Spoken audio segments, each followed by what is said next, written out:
الحمد لله نحمده ونستعينه ونستغفره ونؤمن به ونتوكل عليه ونعوذ بالله من شرور انفسنا ومن سيئات اعمالنا من يهده الله فلا مضل له ومن يضلل فلا هادي له ونشهد ان لا اله الا الله وحده لا شريك له ونشهد ان سيدنا ومولانا محمدا عبده ورسوله اما بعد فاعوذ بالله من الشيطان الرجيم بسم الله الرحمن الرحيم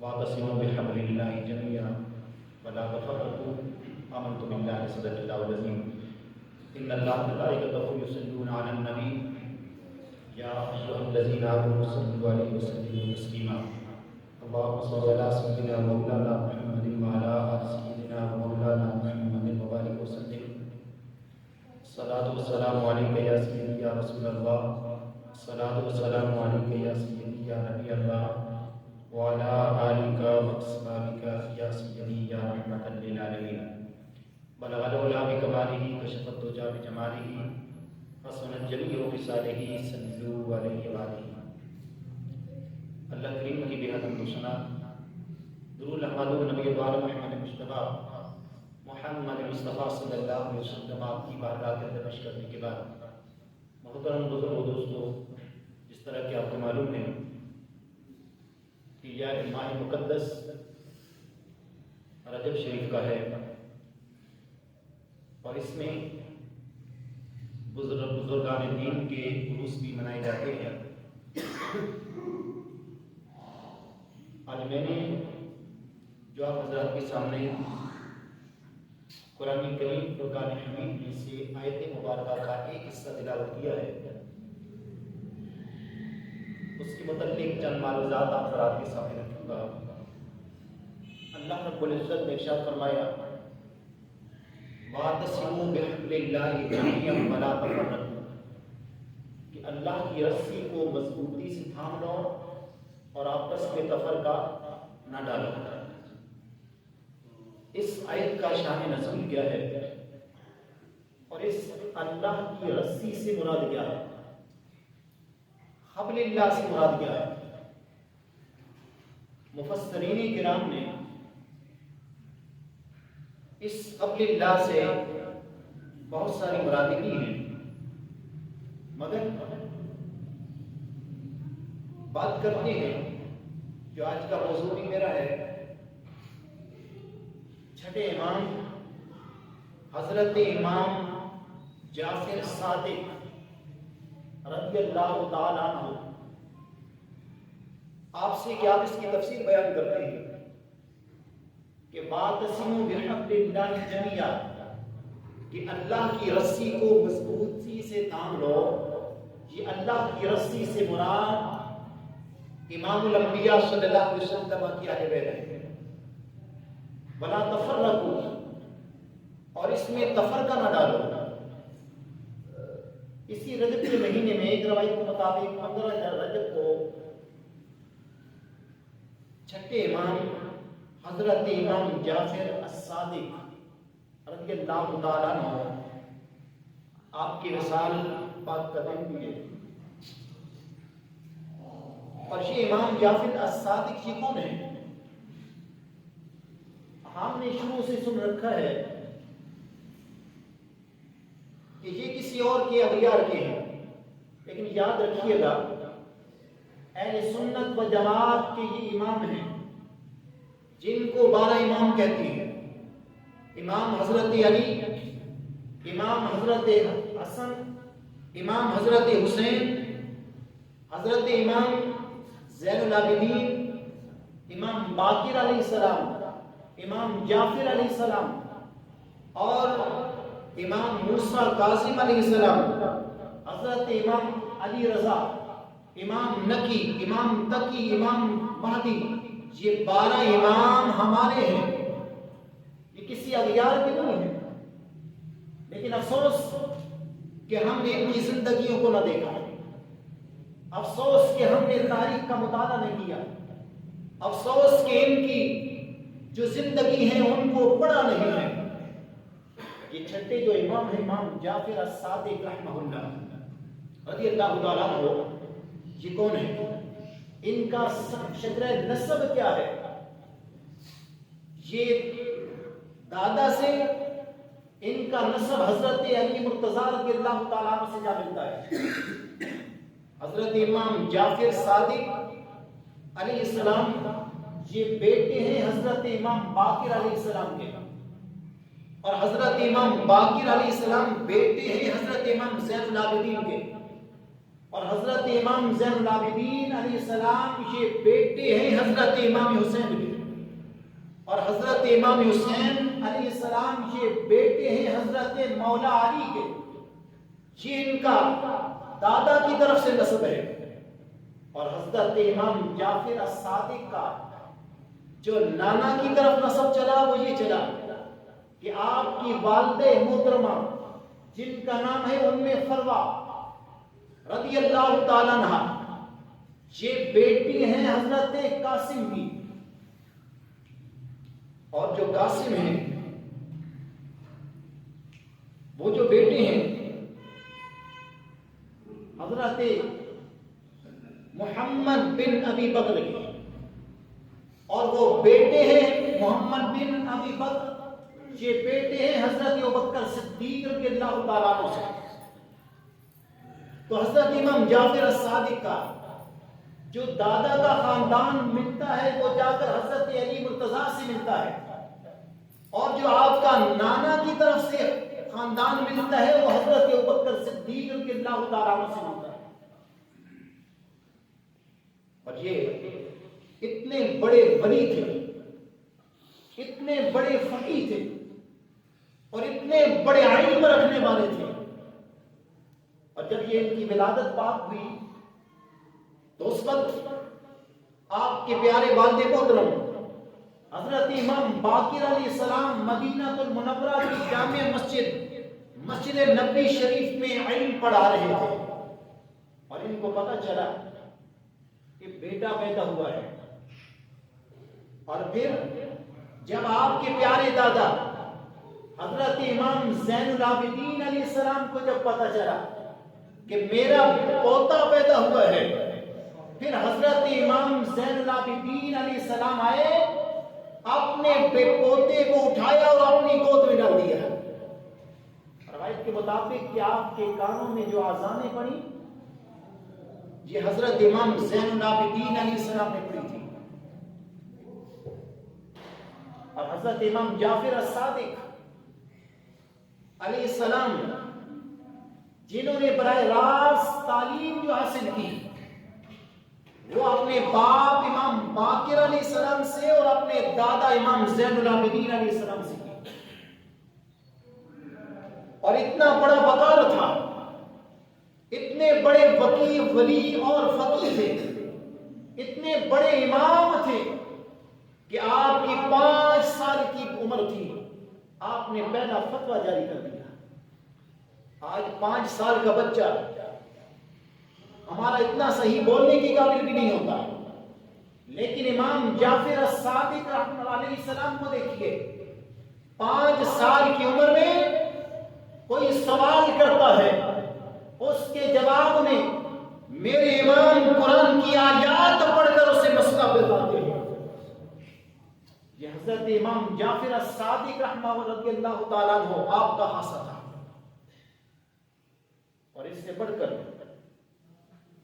کہ آپ کے تلامذہ میں، آپ کے شاگردوں میں صرف کوئی عام شاگرد نہیں تھے، بلکہ آپ کے دادا امام باقر علیہ السلام نے پیشن گوئی کی تھی، فرمایا تھا کہ یہ میرا پوتا یہ علم کا سمندر ہوگا، اور اس کے لاکھوں شاگرد ہوں گے، اور اس کا علم قیامت تک جاری رہے گا۔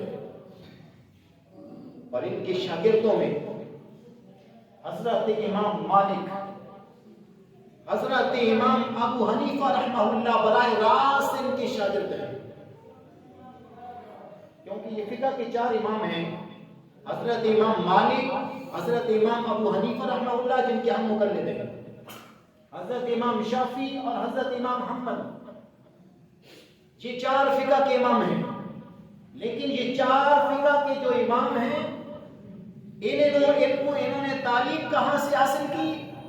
یہ حضرت امام جعفر الصادق رضی اللہ تعالیٰ عنہ سے، حضرت امام باقر نے بھی، حضرت امام مالک نے حضرت امام جعفر صادق سے پڑھا، اور 2 سال حضرت امام ابو حنیفہ رحمہ اللہ نے پڑھا.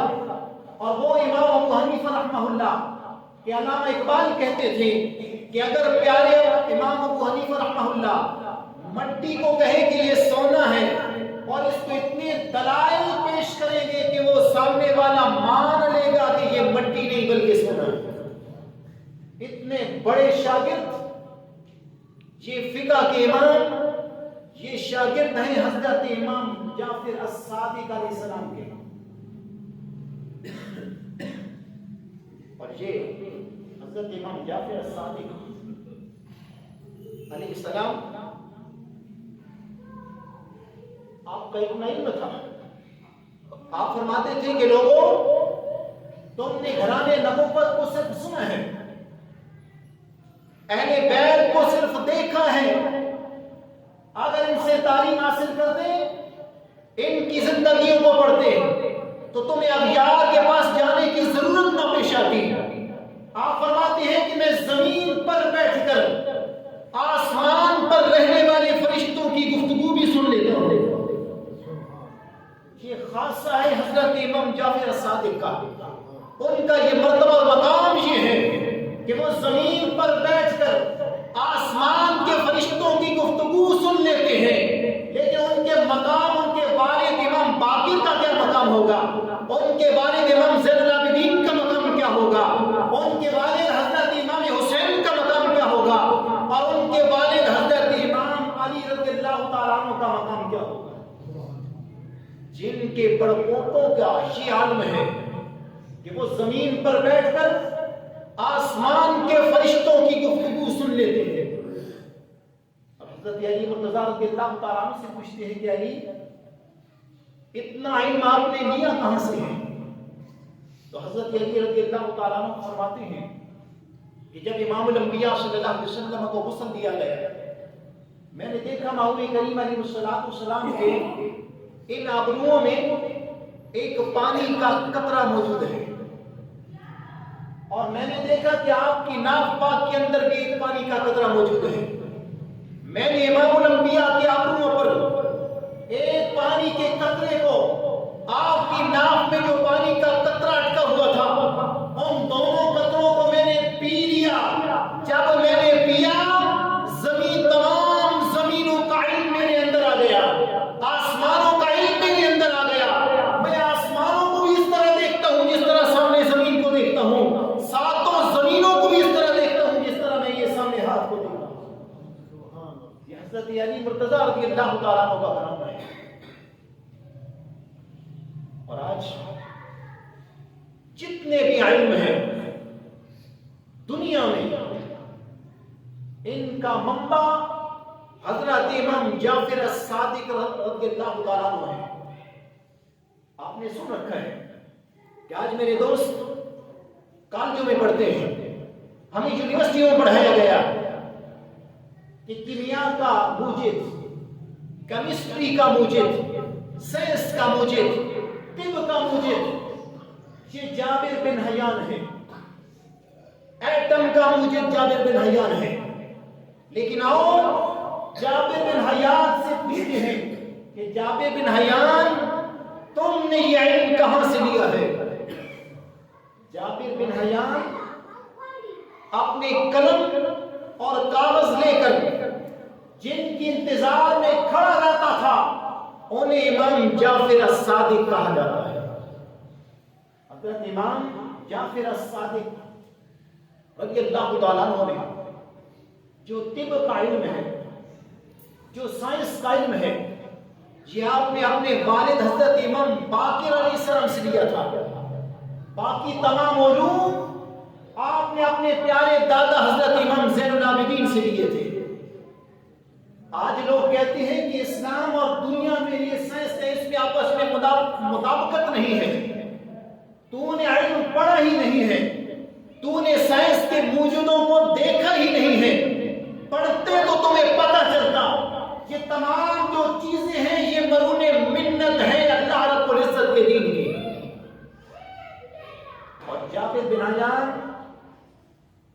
انہوں نے 1000 کتاب لکھی ہے، جس میں مختلف کیمیا پر بھی کتابیں لکھی ہیں، سائنسوں پر بھی کتابیں لکھی ہیں۔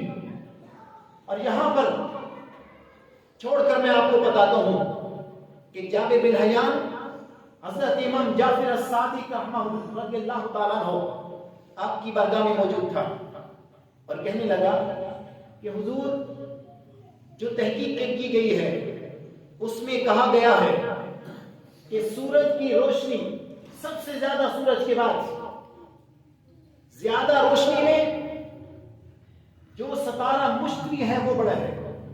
آپ نے فرمایا نہیں، مشتری بڑا نہیں بلکہ زہرہ بڑا ہے۔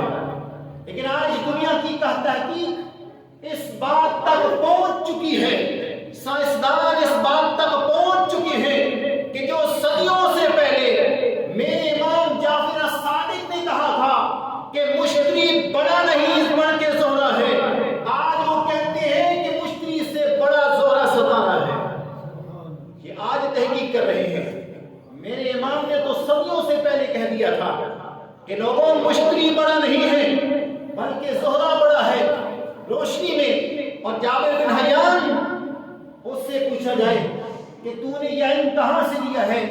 آواز کی رفتار کا علم، سورج کی روشنی کا علم، آواز کی رفتار کا علم، یہ تو نے کہاں سے لیا ہے؟ تو وہ کہتا ہے کہ لوگوں، اگر مجھ سے پوچھتے ہو کیمیا کا علم، طب کا علم، ایٹم کا علم، ایٹم کی رفتار کا علم، روشنی کا علم، روشنی کی رفتار کا علم، ہوا کا علم، ہوا کی رفتار کا علم، میں نے کسی اور سے نہیں لیا بلکہ جعفر الصادق رضی اللہ تعالیٰ عنہ سے لیا ہے۔ یہ امام جعفر الصادق رضی اللہ تعالیٰ عنہ ہیں جنہیں ہم چھٹا امام مانتے ہیں اور چھٹے امام ہیں۔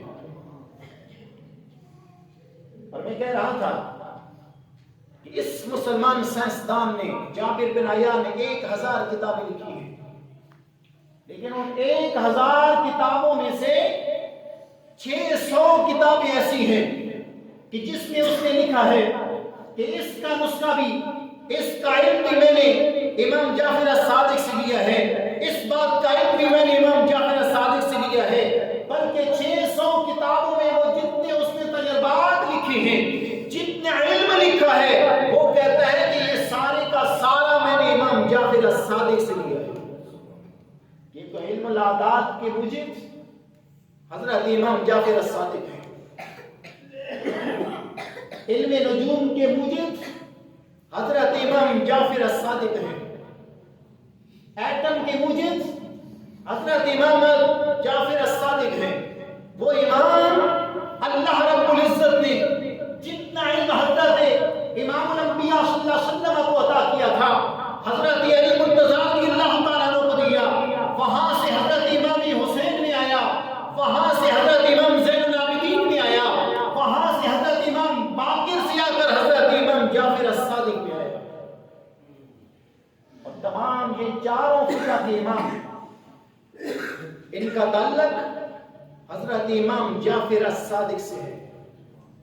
آج لوگ جعفر، اپنے آپ کو جعفری کہتے ہیں، وہ کہیں لیکن ان کی تعلیمات پر وہ عمل نہیں کرتے۔ حضرت امام جعفر الصادق رحمہ اللہ وہ ہیں کہ جن کو اللہ رب العزت نے اتنا علم عطا کیا تھا،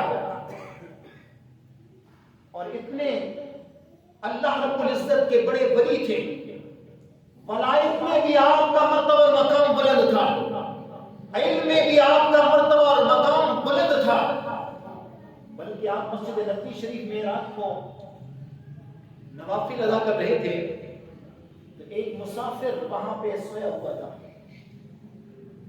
اور جو مسافر آتا اپنی جو قیمتی چیز ہوتی وہ نیچے رکھتا، اوپر سو جاتا، تو اس کے پاس 1000 دینار تھا۔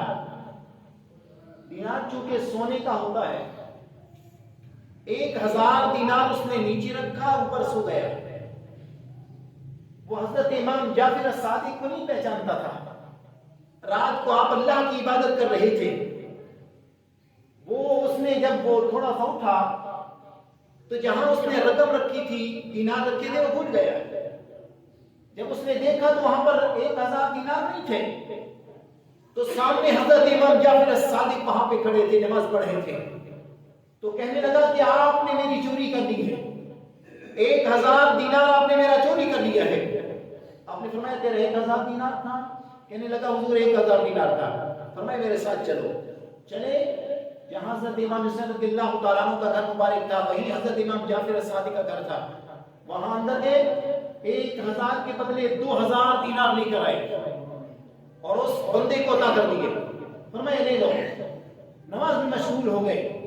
جب صبح ہوئی اس نے اپنا سامان اٹھایا تو کیا دیکھتا ہے کہ اس کا 1000 دینار اس کے نیچے ہی اس سامان میں پڑا تھا. اب اسے مل گیا. حضرت امام جعفر الصادق آپ گھر میں جا چکے تھے.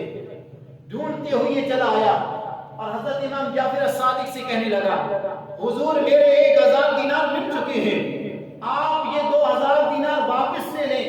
فرمایا اے آنے والے، تم نے مجھ پر الزام لگایا تھا 1000 دینار کا، لیکن یہ تیرا خاصہ تھا. ہمارا خاصہ یہ ہے کہ ہم جس کو عطا کر دیتے ہیں پھر واپس نہیں لیتے. یہ حضرت امام جعفر الصادق رحمہ اللہ ہے جن کی اس رجب کے مہینے میں فاتحہ دلائی جاتی ہے. اور ایک بات کو واضح کرتا چلوں کہ یہ صرف یہ نہیں ہے کہ رات کو کھانا نہیں پکانا، رات کو نہیں دینا، دن کو دینا ہے، یا ساروں کو اپنے گھر میں کھلانا ہے، باہر نہیں دینا ہے. یہ فضول کی باتیں ہیں. حضرت امام جعفر الصادق کی جو نیاز پکائی جاتی ہے بے شک اب رات کو پکائے، دن میں پکائے، اپنے گھروں میں کھلائیں اور یا اپنے گھروں سے باہر کسی کو دیں. ان بات کا تعلق امام جعفر کی نیاز سے نہیں ہوتا، بلکہ آپ جو فضولیات ہیں، جو اللہ رب العزت کی رحمتیں ہیں، وہ سمیٹنے کے لیے نیاز دے جاتے ہیں. تو جس وقت بھی پکائی جائے حضرت امام جعفر الصادق کی آپ نیاز پکا سکتے ہیں. اور حضرت امام جعفر الصادق اس وقت جب آپ وہاں پر تھے، آپ کا علم تو بہت زیادہ تھا، خلیفہ منصور اس وقت بادشاہ تھا اور اس کا یہ ذہن ہوتا کہ ہر وقت علماء میرے ارد گرد رہیں، مجھے سلام کہیں. لیکن امام جعفر الصادق رضی اللہ تعالیٰ عنہ نے کبھی اس کے دربار میں نہیں گئے. اس نے بڑے پیغام بھیجے لیکن آپ نہیں آئے. تو ایک دفعہ کہنے لگا کہ جاؤ میرے سپاہیوں، جاؤ حضرت امام جعفر کو بلا کے لاؤ. اگر وہ آ جائیں تو ٹھیک، اگر نہ آ جائیں تو وہیں پہ ان کو قتل کر دینا. اگر آ جائیں تو میں ان کو غصہ دلاؤں گا. جب وہ غصے میں کوئی بات کہیں گے تو میں اپنا تاج اتار کر اپنے ہاتھ میں رکھوں گا. تم نے امام جعفر الصادق کو قتل کر دینا ہے. جب وہ لوگ آپ کے پاس گئے، آپ وہاں سے اٹھ کر جب اس کے دربار میں آتے ہیں، آپ ہی دربار میں پہنچتے ہیں، جو ہی خلیفہ منصور نے دیکھا تو وہ غلاموں کی طرح نیچے ہو گئے. کہنے لگا کہ امام صاحب یہاں پہ بیٹھے، یہاں پہ بیٹھے، یہاں پہ بیٹھے. تھوڑے چند ٹائم کے بعد جب حضرت امام جعفر چلے گئے تو سپاہی پوچھتے ہیں کہ خلیفہ منصور، تو نے تو کہا تھا اگر امام جعفر وہاں نہ آئے تمہارے دربار میں تو ان کو قتل کر دیا جائے، اگر میرے دربار میں آ جائے تو میں اس طرح ان کو غصہ دلاؤں گا، اپنے جو تاج ہے اس کو اتاروں گا، تم نے قتل کر دینا ہے. لیکن ہم نے کیا دیکھا کہ امام جعفر تیرے دربار میں آئے تو غلاموں کی طرح ان کی خدمت کرنے لگا، آگے بڑھ کر ان کی خدمت کرتا رہا. کیا وجہ تھی؟ کہنے لگا کہ تم نے نہیں دیکھا، میں نے دیکھا. جب امام جعفر آئے تو آگے ان کے سامنے ایک اجتہا چل رہا تھا جس نے منہ کھولا ہوا تھا، اور جہاں میری کرسی تھی ایک جبڑا اس کے نیچے تھا، ایک جبڑا اوپر تھا. اگر میں امام جعفر کو کچھ کہتا یا ان کو قتل کراتا تو وہ مجھے ہڑپ کر جاتا. حضرت امام جعفر الصادق رحمہ اللہ رضی اللہ تعالیٰ عنہ آپ کا بڑا مقام ہے اور یہ ہمارے چھٹے امام ہیں. اور کسی نے مسئلہ پوچھا کہ امام صاحب بتائیے انسان کی حیثیت کیا ہے؟ اب سنیے، ہم بڑے اچھے کپڑے پہن کے اپنی ڈاٹ پھاٹ کے ساتھ جو پرانے لوگ کپڑے پہنے ہوئے ہوتے ہیں، جس کی ذات کوئی اوپر ہوتی ہے، کوئی نیچی ذات والا ہوتا ہے، اسے ہم کچھ دیکھتے نہیں ہیں، اسے انسان ہی نہیں پہچانتے۔ اگر کچھ پیسے پاس آ جائیں کسی کو انسان سمجھتے نہیں ہیں، لیکن اس امام کو دیکھو کہ جو زمین پر بیٹھ کر آسمان کے فرشتوں کی باتیں سن لیتا ہے، انسان کی حیثیت کیا بتاتے ہیں؟ فرماتے ہیں کہ لوگوں مجھ سے پوچھتے ہو کہ انسان کی حیثیت کیا ہے؟ انسان کی حیثیت یہ ہے کہ وہ دنیا میں چل رہا ہے تو ایک پیشاب کا برتن لے کر چل رہا ہے، اور اس کی اصل کیا ہے؟ اس کی اصل ایک گندا قطرہ ہے۔ انسان ایک گندے قطرے سے پیدا ہوا، اور جو کہتا ہے آج میں بہت بڑا ہوں، آج میں بہت بڑا ہوں، یہ ہے کہ ہوں، اور اس کی حیثیت یہ ہے کہ پیدا ہونے والا گندے قطرے سے اور دنیا میں چل رہا ہے ایک پیشاب کا برتن لے کر، یعنی اپنے پیٹ کو لے کر چل رہا ہے۔ یہ انسان کی حیثیت ہے۔ ضرورت اس بات کی ہے، آج دنیا میں جتنے علم ہیں، چاہے وہ علم سائنس ہے، علم الاعداد ہے، علم ریاضی ہے، علم طب ہے، علم کیمیا ہے، ایٹم کی ساختیں ہیں، یہ سارا علم کس نے دیا ہے؟ یہ سارا علم مصطفیٰ کریم کے بیٹے نے دیا ہے، حسین کے بیٹے نے دیا ہے، علی کے بیٹے نے دیا ہے، امام زین العابدین کے بیٹے نے دیا ہے، امام باقر کے بیٹے حضرت امام جعفر الصادق نے دیا ہے، جن کو ہم پہچانتے نہیں ہیں، معاذ اللہ کوئی مانتے نہیں ہے۔ لیکن ضرورت اس بات کی ہے کہ ان تمام چیزوں سے نکل کر ہم نے آل بیت کی طرف جانا ہوگا، ہم نے ان اماموں کو امام ماننا ہوگا جو اللہ رب العزت کے علوم کے وارث ہیں۔ اسی لیے امام الانبیاء صلی اللہ علیہ وسلم نے فرمایا تھا الوراثت الانبیاء، کیا علماء وراثت الانبیاء، نبیوں کی وراثت نہیں ہوتی، لیکن صرف ان کے جو وارث ہوتے ہیں وہ علماء ہوتے ہیں۔ اس لیے کہ دنیا میں جتنے بھی علوم چلے ہیں، جتنے بھی علم چلے ہیں، وہ مصطفیٰ کریم سے چلے ہیں، مصطفیٰ کریم کے گھر والوں سے چلے ہیں۔ آج سائنس کی حیثیت کیا ہے کہ وہ میرے محبوب کا مقابلہ کر سکے؟ آج طب کی حیثیت کیا ہے کہ وہ اہل بیت کا مقابلہ کر سکے؟ آج علم اعداد کی حیثیت کیا ہے کہ وہ اہل بیت کا جو ہے وہ مقابلہ کر سکے؟